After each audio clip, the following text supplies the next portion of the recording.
Good morning from Moscow, everyone. It's Wednesday, May the 27th. Well, from reading this morning's Russian newspapers, what struck me was the tone, the language that is used on Ukraine. Hard line would be an understatement. With Russia threatening a new wave of strikes on Ukraine's capital, Moskovsky Komsomolets writes, "We are finishing off Kiev." Russia's parliament yesterday took the covers off its nuclear rhetoric, claiming that Elon Musk's Starlink had been used for a drone attack on the Starobilsk student dorm. Duma Speaker Vyacheslav Volodin warned this could lead us to using weapons that won't leave any trace of anyone, said Volodin, turning up the rhetoric to the maximum. He added straight away that, of course, we mustn't let things get to that. After Russia's massive attack on Kiev at the weekend, this supplement in Komsomolskaya Pravda declares, "You ain't seen nothing yet." The government paper, Rossiyskaya Gazeta, "We will use Kiev as an example to show what awaits other countries if they continue to increase shipments of drones to Ukraine's army."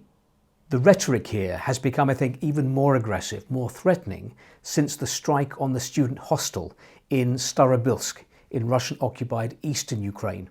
Arguments and facts calls that a cynical attack, a Ukrainian attack. Viedomosti reports today that Russia's parliament, the State Duma, has passed a law allowing for the seizure of property of those Russians who've left the country and who discredit the Russian army. Actually, discrediting the Russian army is just one of 14 different violations, which could now result in property and assets being seized inside Russia from Russians who've moved abroad.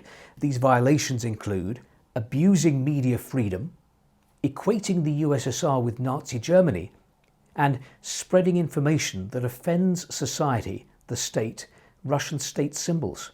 RBK quotes Speaker Vyacheslav Volodin as saying that the law targets those who have left the country and continue to harm Russia by making offensive statements against the defenders of Russia or who discredit our country. Kommersant leads with a warning to Armenia. Further rapprochement with the EU threatens Armenia with a complete halt in the supply of gas, oil products and diamonds from Russia. Finally, the Russian government newspaper's supplement, The Week, turns its attention to who is going to be the next 007 and concludes that Harris Dickinson would be ideal as the new James Bond.